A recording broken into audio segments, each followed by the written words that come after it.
이제 좌우에 계심으로 한번 하겠습니다. 우리는 9월의 신부. 자, 옆에 사람들하고 한번 하십시오. 우리는 9월의 신부 아름다운 아름다운 도세움 도세움 교회입니다. 교회입니다. 누군가의 신부가 된다는 것은 매우 아름다운 일입니다. 여기는 다 남자와 여자들이 모인 공동체, 하나님께서 창조하신 귀한 존재들이 모인 곳인데, 여러분이 누군가의 아름다운 신부가 되어 주시고 또 아름다운 신부를 또 멋지게 사랑하는 멋진 하나님의 사람들 되시기를 축복합니다. 아멘.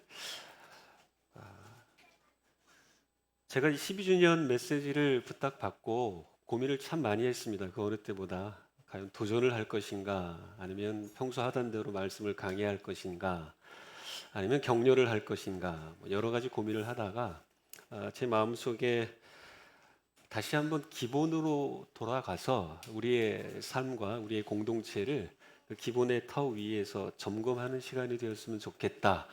이러한 마음에 하나님의 감동을 주셔서 오늘 사도행전 2장 42절에서 47절 말씀을 통해 은혜를 같이 좀 나누려고 합니다. 저는 그 유학 시절에 유학 간지 처음으로 섬겼던 교회 공동체가 6개월 만에 사라졌습니다. 잠깐 유학 가서 이제 6개월 만에 제 아내랑 같이 다시 미국으로 들어가려고 하고 한국에 나왔다가 미국에 들어가 보니 제가 섬기던 교회가 사모님과 목사님 저만 남고 공동체가 완전히 사라져 버렸습니다.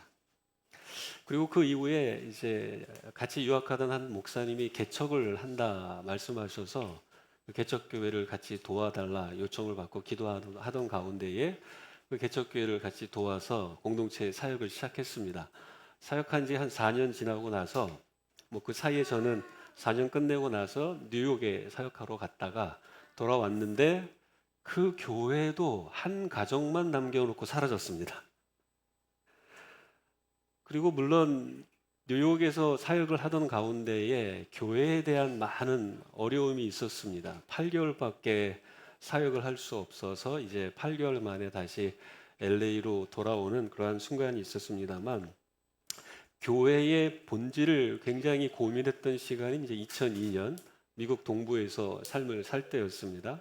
그때 가졌던 고민이 많이 있었어요. 그런데 20년이 지난 이 시점에서 그 교회는 존재합니다. 감사하게. 존재하지만 여전히 그때의 그 모습으로. 예. 계속 그 교회를 생각할 때마다 마음이 그렇게 편치는 않습니다.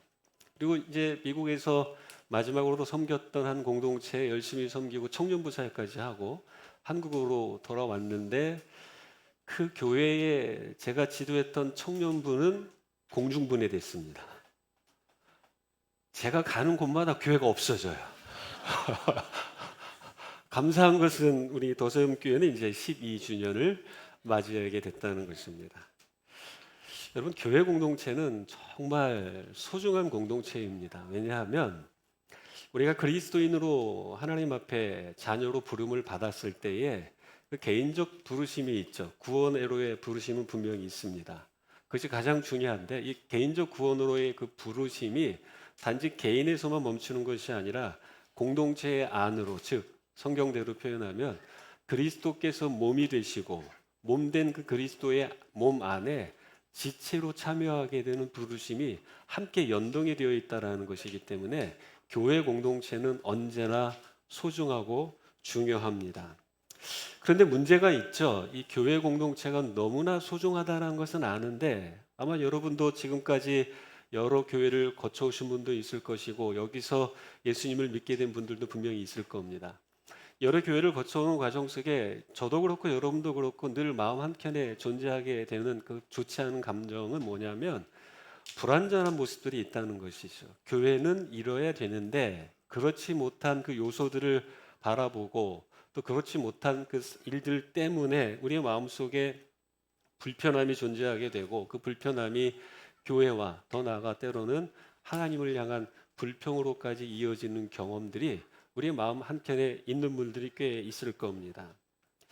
그런데 우리가 알아야 될 것은 현재의 교회는 완성된 모델이 아니라 주님이 말씀하신 그 지점을 향하여 나아가고 있는, 즉 답을 향하여 나아가고 있는 공동체, 그 과정이라는 사실을 우리가 늘 기억해야 할 필요가 있다는 것이죠. 왜 이것이 중요하냐면 공동체가 답을 향하여 나아가는 것과 마찬가지로 공동체를 구성하고 있는 저나 여러분 각 개인도 마찬가지입니다.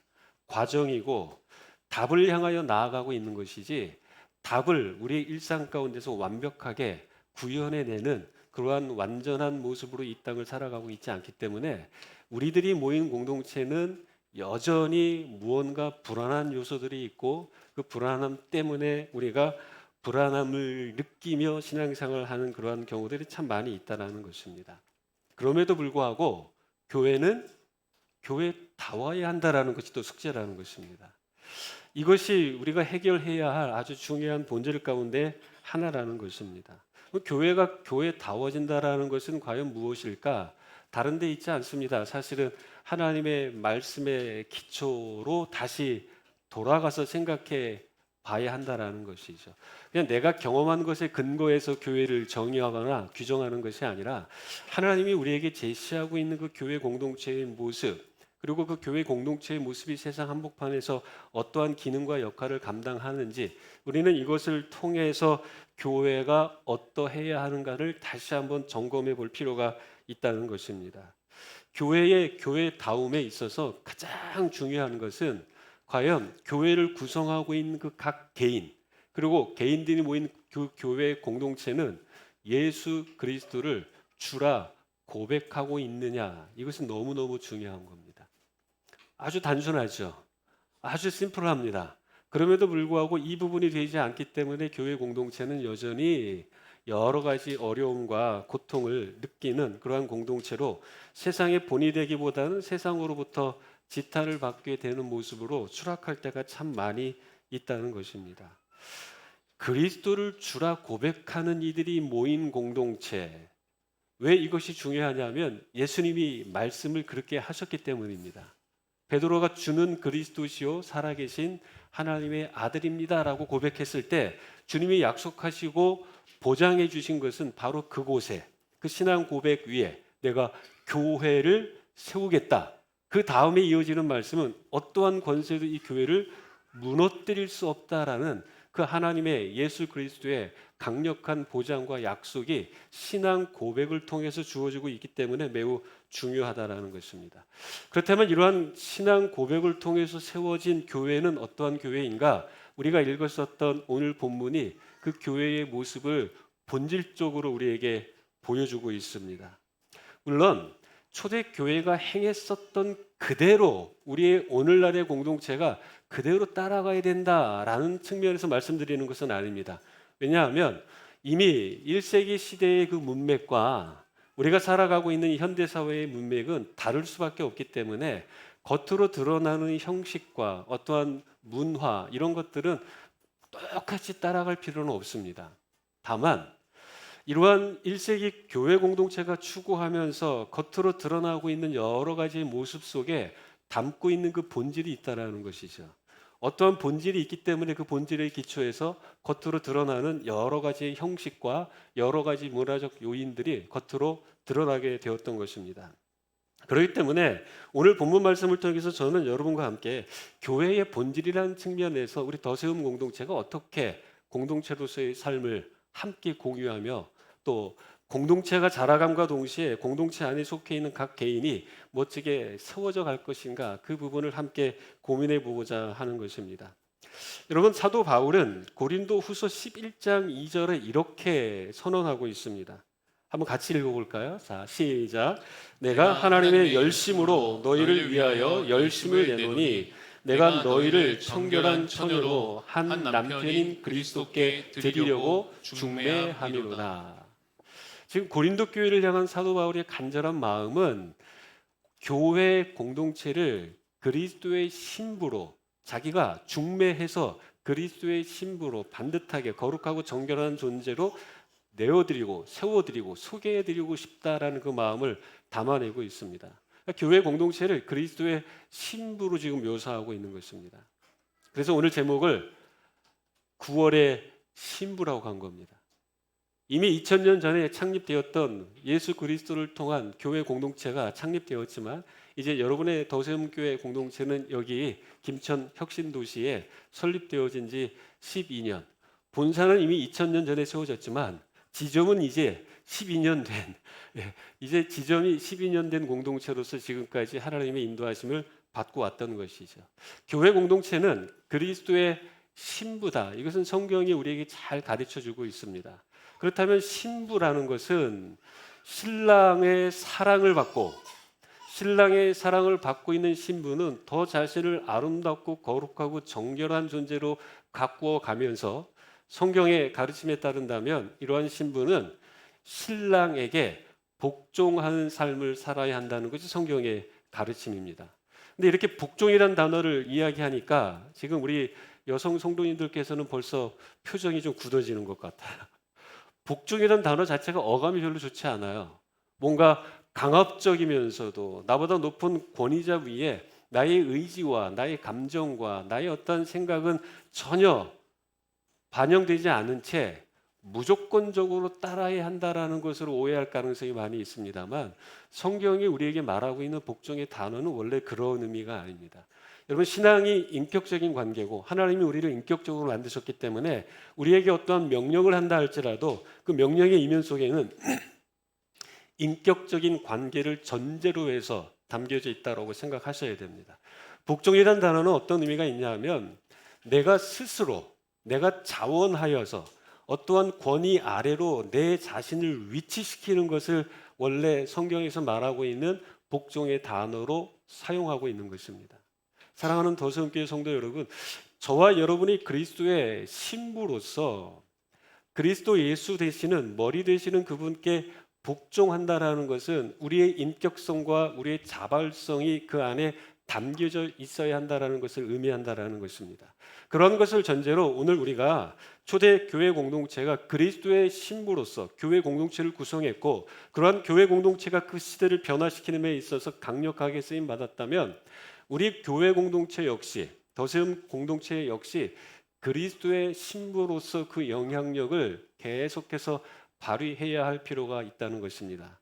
그렇기 때문에 우리는 아내로서 그리스도의 신부, 와이프, 이제 12년 된 결혼 생활을 계속 이어온 아내로서 그리스도의 아내로서 이 공동체를 어떻게 가꾸어 가야 할 것인가, 초대교회 공동체가 우리에게 보여주었었던 그 본질을 생각하면서 간략하게 정리를 하도록 하겠습니다. 자, 아내로서 우리가 복종해야 할 첫 번째는 월십입니다.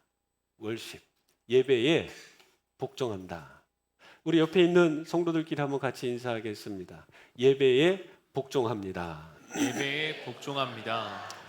예배에 인격적이면서도 스스로 자원하는 마음으로 그리스도의 신부로서 예배에 최선을 다해야 한다는 것을 우리에게 말하고 있는 것입니다.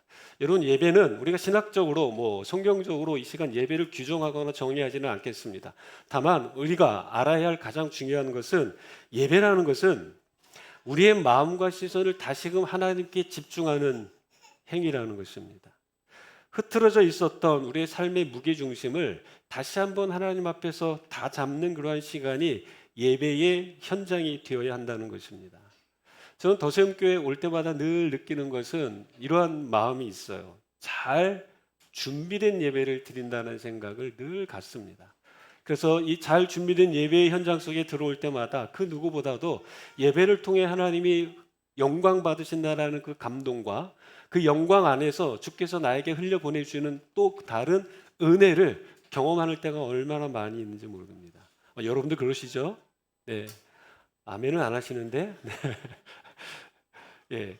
예배라는 것은 바로 그러한 것입니다. 그래서 예배의 현장은 하나님 앞에서 우리의 삶의 무게중심을 잡음에 있어서 어떤 원리가 작동되는 현장이냐면 하나님의 크심을 깨닫게 되는 겁니다.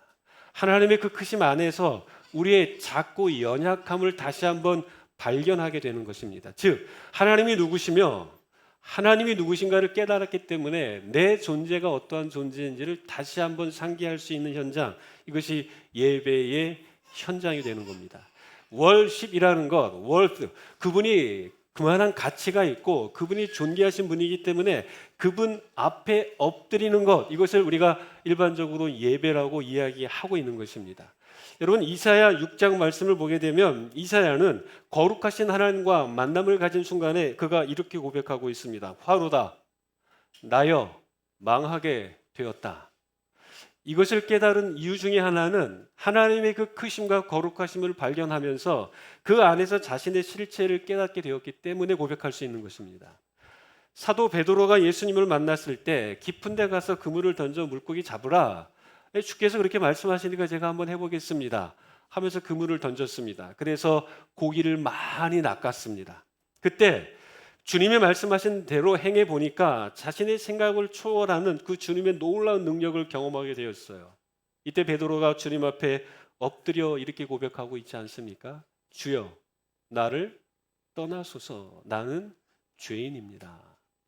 경외, 야레라는 단어의 의미가 바로 거기에 있습니다. 그분의 크심을 깨달으니 내 존재적 실체를 깨닫게 되어집니다. 그래서 그분 앞에 엎드릴 수밖에 없는 것. 그러다 보니 내 인생의 주도권이 내게 있는 게 아니고 내 삶의 주도권이 내게 있는 게 아니라 그분께 있음을 깨닫고 그분을 높이고 그분 앞에 두려운 마음으로, 거룩한 두려운 마음으로 반응하는 것, 여러분, 이것이 예배라는 것으로 성경은 우리에게 가르쳐주고 있는 것입니다. 이러한 예배의 현장을 늘 사모하는 여러분 되시기를 축복합니다. 이러한 예배는 우리가 일반적으로 알고 있는 것처럼 두 가지 개념으로 드려지지 않나요? 지금 모여서 드리는 이러한 공적 예배, 주일을 지키고 주일의 예배 현장에 나와서 하나님을 찾는 것, 그분을 높여 드리는 것, 이것은 우리 모든 성도들의 의무이자 책임입니다. 일주일을 살아가는 과정 속에서 내 삶의 중심을 다시 한번 잡고 싶어서 또 주님을 의지하기 위하여 수요일에 나와서 기도에 참여하는 것, 이것 역시 하나님 앞에 자원하여 드리는 예배가 되는 것이죠. 더시험 공동체는 지금 늘 주일에 모여서 공적 예배를 드리고 있고 주중에도 하나님 앞에 삶의 무게중심을 잡기 위하여 기도하며 모이는 예배 공동체로서 지금 계속해서 나아가고 있습니다. 이 일이 우리의 인생과 삶에 있어서 가장 중요하다는 사실을 계속해서 깨닫고 예배에 최선을 다하는 공동체가 되어야 한다는 것입니다. 예수님께서 예배에 대하여 말씀해 주실 때에 이렇게 말씀하지 않았나요? 하나님께서 예배하는 자를 찾으실 텐데 예배하는 자는 영과 진리로 예배해야 한다. 모여드리는 그 예배의 현장은 항상 하나님의 영이 이 가운데에 우리 안에 충만해지기를 간절히 원하는 마음으로 예배드려야 되고, 더 나아가서 진리에 대한 온전한 반응이 나타나는 그러한 예배가 되어야 한다는 것을 예수님이 사마리아 여인의 질문을 통해 답을 주셨던 것입니다. 여러분이 모일 때마다 하나님의 영을 사모하시고 더 나아가서 선포되어지는 진리에 반듯하게 반응할 수 있는 그러한 예배자가 되어야 한다는 것입니다. 아까 정 목사님께서 서론에서 예배 시작 전에 계시록 7장 말씀을 하셨어요. 제가 그 이야기 들으면서 얼마나 깜짝 놀랐는지 모릅니다. 아침에 숙소를 나오기 전에 마지막으로 제가 성경을 보았을 때 그 장면이 요한계시록 7장이었습니다. 이 예배에 대한 메시지를 다시 한번 생각하면서 마음속에 소원하고 그 마음을 나누어야 되겠다. 나라와 족속과 백성과 방언들, 그 모든 열방들이 하나님의 보좌 앞에 앉아서 어린 양과 그 보좌에 앉으신 어린 양과 하나님께 찬양과 경배를 드리는 그 현장, 천상의 예배를 꿈꾸며 이 자리에서 예배를 드리고 그 마음으로 예배를 드렸기 때문에 천상의 예배가 이 현장 가운데서 재현되어질 수 있는 그러한 공동체의 예배. 사랑하는 성도 여러분, 우리 더세움 공동체가 그러한 예배를 꿈꾸고 소원하며 이 자리를 그러한 예배의 자리로 하나님께 마음껏 영광 올려드리는 멋진 공동체 되시기를 주의 이름으로 축복합니다. 아멘. 신부로서 우리가 두 번째로 또 복종해야 할 것은 이것입니다. 훈련에 복종합니다. 옆에 사람부터 한번 인사할까요? 훈련에 복종합니다. 훈련에 복종합니다. 자, 월십 인스트럭션, 우리가 언어 유희를 통해서 와이프란 단어를 통해 네 가지의 핵심을 우리가 살펴보고 있는 겁니다. 이 모든 것이 사도행전 2장에 나오고 있는 이야기이기 때문에 그렇습니다. 사랑하는 성도 여러분, 진짜 성도, 진짜 제자로서의 삶은 분명한 권위 아래서 삶을 살아갈 때 가능한 겁니다. 예수님께서 제자들을 초청하실 때에 하셨던 말씀은 나를 따르라 했습니다. 나를 따르라. 오늘 본문 말씀에도 보면은 그걸 그대로 재현하고 있습니다. 여러분, 사도들은 예수님의 가르침을 받았어요. 예수님의 가르침을 받은 사도들은 성령 강림을 통해 교회 공동체가 세워졌을 때에 무엇에 힘을 쓰기 시작하냐면 백성들을, 성도들을 가르치는 그 일에 최선을 다했습니다. 가르침을 제대로 주었기 때문에 그 가르침을 따라서 공동체가 움직이다 보니 떡을 떼고 모이고 기도하고 하나님을 찬미하는 이러한 일들이 공동체 안에 나타나게 되었던 것입니다. 어떤 분은 이런 이야기를 해요. 말씀 중심. 저도 이것을 굉장히 중요하게 생각합니다. 왜냐하면 사도들의 가르침 위에 교회가 세워졌고 더 나아가 말씀이 육신이 되어 이 땅에 오신 예수 그리스도 그분을 고백하는 바로 그 현장에 교회가 세워진다면 교회 공동체는 당연히 말씀 중심으로 가는 것이 당연합니다. 말씀과 성령을 분리시키는 것이 아니라 말씀 가운데로 인도하시는 분이 누구냐 하면 성령이라 말씀하셔서 오순절 성령이 임하셔서 교회 공동체를 이끌어 갈 때 성령은 모든 성도들을 진리 가운데로 이끌어 가는 것입니다. 가르친 것들을 생각나게 하고 어려운 위기 앞에 어떠한 메시지를 선포해야 될지 그것들을 떠올리게 하는 예수님이 약속하신 성령의 모습이 그대로 사도들에게 임하여서 나타났고 사도들은 그것에 순종하여 성령께 순종하여서 이제는 말씀을 열심히 가르쳤습니다. 그렇기 때문에 말씀 중심이 매우 중요합니다. 그런데 위험성이 하나 존재합니다. 말씀을 강조하는 교회일수록 매우 전통적인 교회로 추락할 가능성이 있어요. 전통이 중요하지만 전통주의가 되면 안 됩니다. 왜 말씀을 그렇게 강조하고 말씀을 많이 가르치는 교회가 전통적인 교회로 추락할까? 그 원인은 딱 한 가지에 있습니다. 가르침을 받은 대로 실행을 하지 않을 때. 가르침 받은 대로 내 삶을 말씀에 내어드리고 순종하고 행동으로 옮기지 않을 때. 여러분, 아는 것은 많아지지만 죽은 믿음이 되어서 행함이 생략된 실행이 생략된 공동체가 된다면 아무리 말씀 중심으로 세워졌다 할지라도 그 교회 공동체의 영향력은 사라질 수밖에 없습니다. 사랑하는 더세움교회 성도 여러분, 우리 공동체는 말씀이 잘 선포되어지는 공동체임을 여러분도 아실 겁니다. 말씀이 잘 선포되어지는 공동체라고 여러분이 신뢰하시고 믿고 있다면 선포되어지는 그 말씀, 가르침을 받는 그 말씀에 여러분 자신을 내어드리십시오. 즉 말씀을 붙잡고 말씀대로 삶을 살라라는 것입니다. 초대교회는 이러한 공동체였기 때문에 생명력이 더해지는 교회가 되었던 것입니다. 한국교회 통계를 보니까요, 기독교 이단의 비율이 한국교회 안에 8.2%나 됩니다. 숫자로 따져보니까 59만 명 정도. 겉으로는 기독교이지만 그 안에 700만 명 정도가 되는 이 교회 공동체 안에 성도들이 있는데 그 안에 8.2%가 이단과 연관성이 있다는 거예요. 잘못된 이단에 빠져 있다는 것입니다. 질문을 했습니다. 이러한 이단들이 접근해 올 때 그 이단들을 분별하고 적극적으로 자신의 신학을 저항할, 반박할 자신감이 있느냐 성도들에게 물어봤더니 75%가 자신감이 있다고 이야기했습니다. 할 수 있어요. 그렇게 대답을 했습니다. 그런데 저항할 이단이 무엇인지 이해하고 이단이 어떤 존재라는 것을 알고 있다. 78%가 그렇게 대답을 했습니다만 그러면 그 이단들이 제시하는 그 교리와 신학에 대하여 적극적으로 반박하고 대응할 만한 실력을 갖추고 있습니까? 물어보니까 48%가 밖에 안 됩니다. 48%밖에. 절반의 성도들이 잘못된 교리에 대하여 분별하는 것까지는 교회를 통해 들었습니다만 거기에 대하여 적극적으로 대응할 수 있는 자신감이 없다라는 거예요. 그런데 아까는 자신감이 있다고 말하는 75%의 사람들이 있잖아요. 그건 27%의 차이가 나는데 이 사람들은 도대체 어디서 나오는 용기일까? 이런 생각들이 드는 것입니다. 사랑하는 성도 여러분, 교회 출석자 가운데 4명 중에 1명은 다른 종교에도 구원이 있다고 생각하고 있어요. 제가 왜 이 말씀을 드리냐면 우리가 신앙생활하고 있고 예수님을 믿는다 하지만 여전히 우리는 진리의 기초 위에 세워지지 않은 신앙생활을 하고 있는 경우들이 참으로 많다라는 것을 여러분께 말씀을 드리는 겁니다. 그래서 우리의 공동체는 이러한 공동체와는 달리 계속해서 진리의 가르침을 받고 단지 가르침을 받아 내 머리와 생각에만 이론과 정보를 채우고 있는 공동체가 아니라 가르침 받은 대로 실행해 내는 훈련이 있는 그러한 공동체가 되어야 한다라는 것입니다. 감정과 느낌이 나의 신앙생활을 이끌어가는 게 아니라 진리가 나를 이끌어가서 나의 감정과 느낌이 그 진리를 향하여 반응할 수 있는 것, 여러분 이게 진짜 신앙생활이고 견고한 신앙생활이 될 수 있다는 것을 우리에게 가르쳐 줍니다. 그래서 사도 바울이 디모데전서 4장 8절에 이렇게 이야기하고 있습니다.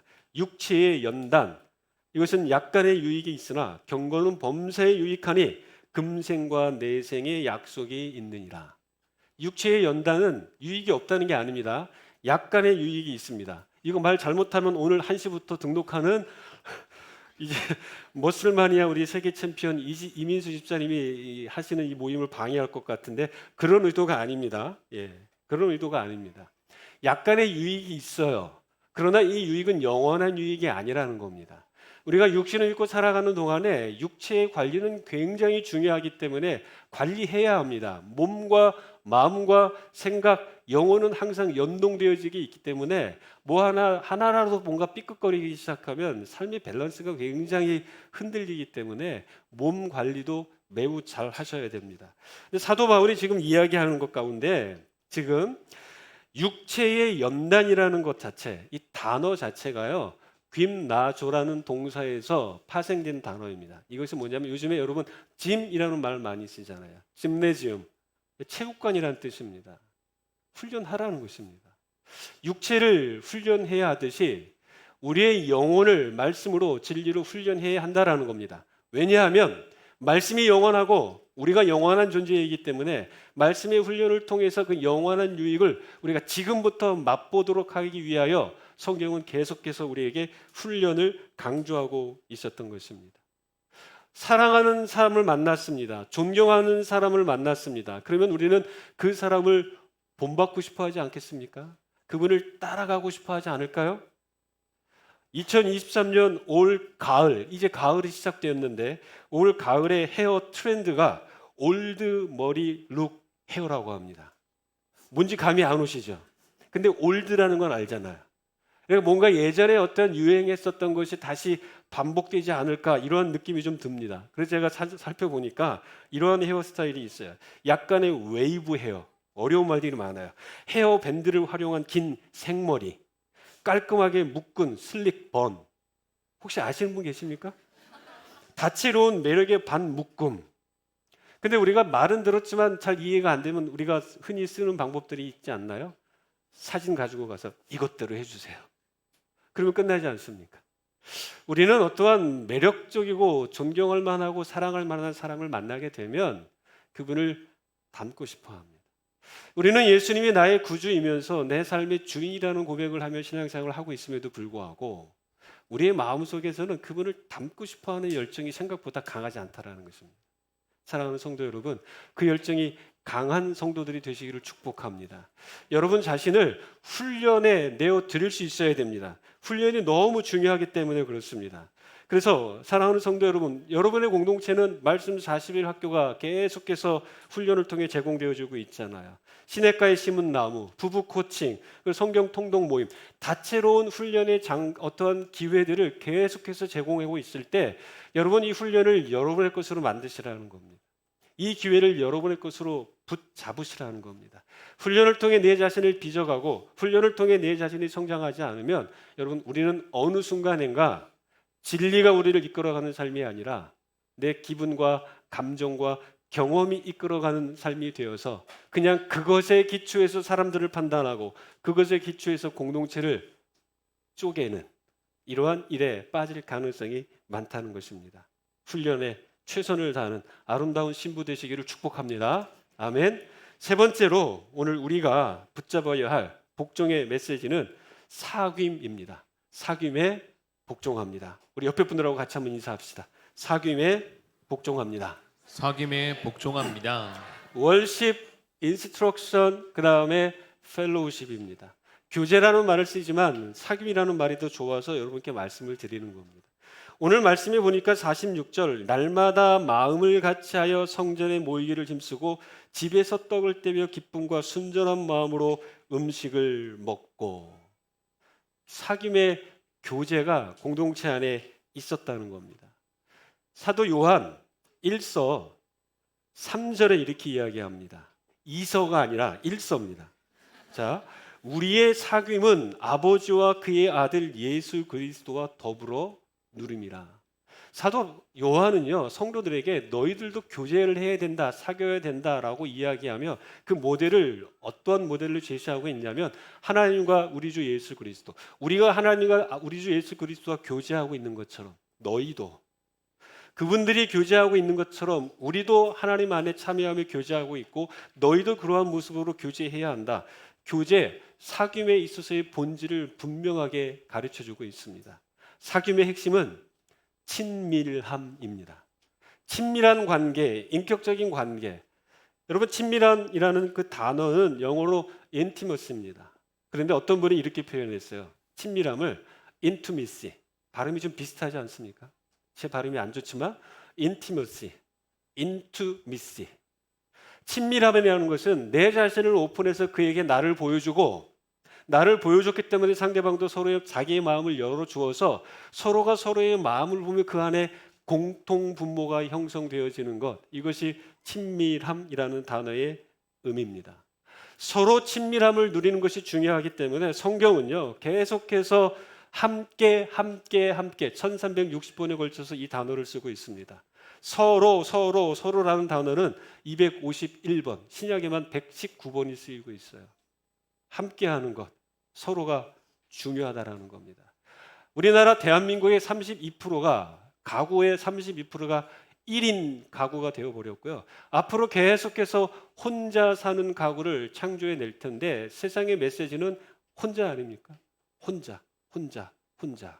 전부 혼자만의 세계에 가둬두려고 합니다. 그러면서 혼자만의 세계의 그 공간을 무엇으로 만들어가고 있습니까? 사이버 스페이스로 만들어가는 것이죠.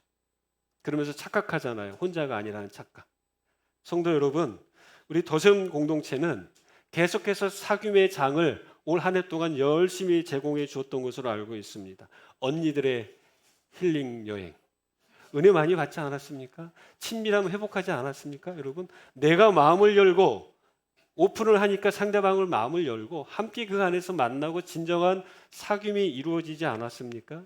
이제 청년들의 힐링 여행도 했었고, 힐링이라는 주제를 통해서 친밀함을 추구하는 그러한 모임과 기회를 공동체가 제공해 주었습니다. 그런데 이러한 것을 통해, 이러한 디딤돌을 통해 여러분들이 추구해야 될 더 본질적인 것이 있습니다. 모였을 때에, 흩어졌을 때에 각 개인 간에, 프로그램을 뛰어넘어서 각 개인 간에 이러한 사귐이, 친밀함이 여러분 안에서 함께 공유되어야 한다는 것입니다. 이러한 지점을 위해서 여러분이 열정적으로 헌신하고 나아가는 귀한 성도들이 되시기를 축복합니다. 사도 요한이 요한 1서 3장 18절에서 이렇게 이야기하고 있어요. 자녀들아, 우리가 말과 혀로만 사랑하지 말고 행함과 진실함으로 하자. 말로만 하지 말고 행함과 진실함, 도움을 주고 도움을 받고 사랑을 주고 사랑을 받는 이러한 상호작용이 왕성하게 일어나는 우리 더섬교회 되시기를 주의 이름으로 축복합니다. 자, 마지막으로 한 가지만 더 살펴보겠습니다. 와이프, 9월의 신부, 마지막 2로 시작하는 것은 이반젤리즘입니다. 전도, 월십과 인스트럭션 펠로우십, 이반젤리즘. 여러분이 9월의 신부로서, 아름답고 거룩한 신부로서 하나님 앞에 자신을 더 내어드리기 위하여 우리는 전도에 힘을 써야 한다는 것입니다. 우리는 일반적으로 내가 누군가에게 복음을 전하기에는 내가 충분한 지식을 가지고 있지 못하다라는 생각을 하게 됩니다. 그래서 전도에 대한 소극성을 우리 스스로 만들어내는 것이죠. 그러나 여러분, 전도는 그런 것이 아니잖아요. 그냥 내가 경험하고 내가 받았던 그 은혜를 누군가에게 나누는 것, 이것으로부터 시작되는 것입니다. 팀 체스터는 복음에 대하여 이렇게 이야기합니다. 복음은 좋은 소식이다. 선포해야 하는 메시지요. 가르쳐야 하는 진리요. 전해야 하는 말이요. 들려주어야 할 이야기다. 근데 우리는 복음이 좋은 소식인지는 알고 있습니다. 근데 그 좋은 소식을 어디에만 담아두고 있을까요? 우리 안에만 담아두고 있는 것이죠. 이걸 우리가 극복할 수 있어야 한다는 것입니다. 왜냐하면 교회가 존재하는 이유, 교회가 아름다운 이유는 아름다운 이 복음을 가지고 있고 이 아름다운 복음을 계속해서 흘려보내기 때문에 교회 공동체가 아름다울 수 있다는 것입니다. 그리고 존재의 이유가 되는 것입니다. 그리고 교회가 세상을 섬기는 그 이유와 목적 자체가 또한 복음 전도이기 때문입니다. 본 회퍼 목사님이 이렇게 이야기했습니다. 교회는 사람들을 위해 존재할 때만 교회다라고 이야기하고 있습니다. 사람들을 위해 존재하기 때문에 공동체는 늘 사람들을 생각해야 하는 것입니다. 이것이 곧 전도로 연결되어지는 것이죠. 여러분이 반찬 섬김을 하고 있습니다. 미혼모, 미혼부를 또 섬기고 있습니다. 준비하고 있는 낙도 선교, 우크라이나 난민 사역, 캐나다 선교, 비전 트립, 다양한 형태로 다양한 기간, 다양한 전략들을 가지고 사람들에게 접근해 가고 있지 않습니까? 이게 전도라는 것입니다. 이것이 전도. 여러분이 그러한 전도의 발걸음을 향하여 내 자신을 공동체 안으로 내어드리지 않으면 우리는 전도가 낯설기만 한 나 하나 챙기기에 급급한 연약한 존재로 추락할 가능성이 있는 겁니다. 혼자 안 되기 때문에 주님은 공동체로 모아두신 겁니다. 혼자 못하기 때문에 공동체가 공동체적으로 접근하는 것입니다. 그래서 공동체적으로 접근할 때에 연약한 내 자신이 그 지점을 향하여 내 자신을 내어드릴 때 함께 힘을 받고 함께 견고해지고 함께 주님이 기뻐하시는 그 일들을 감당해 갈 수 있는 것입니다. 우리 주 예수 그리스도께서는 저와 여러분을 향하여 세상의 빛이요 소금이라고 말씀해 주셨습니다. 우리의 정체성을 그렇게 정리해 주신 것이죠. 여러분, 빛과 소금, 여기도 빛이 비추고 있습니다.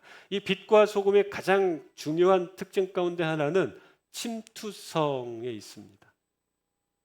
어둠을 향하여 침투하고 어떠한 물질을 향하여 자신이 녹아서 침투해 가고 짠맛을 내고 어둠을 밝히는 그러한 일들. 그렇기 때문에요, 모이면 그 영향력이 더 극대화되는 겁니다. 작은 성냥불이 아니라 성냥불 하나하나가 모여서 커다란 빛을 이루고 소금 한 결정체가 아니라 여러 결정체가 모여서 소금 덩어리가 될 때, 그리고 물질 속에 들어가 자신을 녹여버릴 때 여러분, 그 영향력은 더욱더 강력해지는 겁니다. 그래서 함께 하는 것입니다. 사랑하는 성도 여러분, 모여서 주님 때문에 행복해하고 흩어져서 주님을 자랑하는 공동체, 그 공동체 9월의 신부 더 세움 공동체가 되시기를 주님의 이름으로 축복합니다. 아멘. 말씀을 맺겠습니다. 제가 아까 동부 지역에서 사역을 하면서 LA로 돌아왔었던 그 이야기를 잠깐 말씀을 드렸습니다. 교회에 대한 아픔과 상처가 상당히 많이 있었습니다. 이런 마음이 있었습니다. 하나님, 여기가 교회가 맞을까요? 여기가 교회가 맞을까요? 저분이 목회자가 맞을까요? 성도들은 너무나 안타까운데 하나님, 어떻게 이러한 공간, 이러한 공동체, 이러한 조직을 그냥 내버려 두실 수가 있습니까? 8일 동안 저희 가족들이 동부에서 서부 쪽으로 운전하고 오면서 깊은 낙심과 절망과 또 마음의 아픔들이 좀 있었습니다. 그건 개인적인 아픔이 아니라 그냥 공동체를 향한 그 아픔과 상처가 좀 많이 있었습니다. 그래서 제가 이런 생각들도 했었어요. 하나님, 제가 교회를 하게 되면, 목회를 하게 되면 저는 이러한 거 말고 이렇게 하겠습니다. 이런 거 말고 이렇게 하겠습니다. 반면교사, 내가 경험했었던 그 공동체와는 다른 공동체를 만들겠습니다 하면서 여러 가지를 생각하고 기도할 때에 하나님이 그것을 기뻐하지 않으셨어요. 오히려 제 마음속에 책망하시는 것들을 많이 느꼈습니다. 어떤 책망이냐면, 그거는 네 소관이 아니야 라는 것이었습니다. 교회를 판단하고 사람을 판단하는 것은 너의 소관이 아니야. 그리고 그렇기 때문에 이러한 공동체를 만들겠다. 그거는 오만이고 교만이고 잘못된 거야. 그러면서 다시 말씀으로 돌아가야 돼. 성경으로 돌아가야 돼. 그리고 너에게 주셨던 사명과 너에게 주셨던 그 깨달음을 가지고 말씀 위에 교회를 세워가는 것이지 너의 경험과 느낌과 기분은 아니다라고 이야기를 해주셨습니다. 그 사건을 통해서 제 마음속에 이러한 결단이 생겼던 겁니다. 개인적인 생각과 경험 내려놓겠습니다. 여러분 잘 들어보십시오. 개인적인 생각과 경험 내려놓겠습니다. 공동체를 위해 자기를 내어드리겠습니다. 나를 내려놓고 내어드리는 것이지 나를 주장하며 내 생각을 강요하는 것, 그것은 아니라는 깨달음을 하나님이 그때 제 마음속에 강력하게 주셨던 것입니다. 9월의 신부 아름다운 더 세움교회 성도 여러분, 공동체를 주님의 아름답고 거룩한 신부로 계속해서 가꾸어 가기를 축복합니다. 주님을 향한 예배가 더욱더 뜨겁게 올려지고 주님 말씀을 배우고 사모하며 더 그것을 실천하는 가르침과 훈련이 넘쳐나고 서로 간의 친밀함을 더해가는 아름다운 그 교제, 이 교제가 더욱더 풍성해지고 이 과정이 자연스럽게 무르익어서 하나의 결실 그리고 공동체가 통로가 되어서 복음을 열심히 흘려보내는 아름다운 9월의 신부 더 세움 공동체가 되시기를 주님의 이름으로 축복합니다. 아멘. 기도하겠습니다.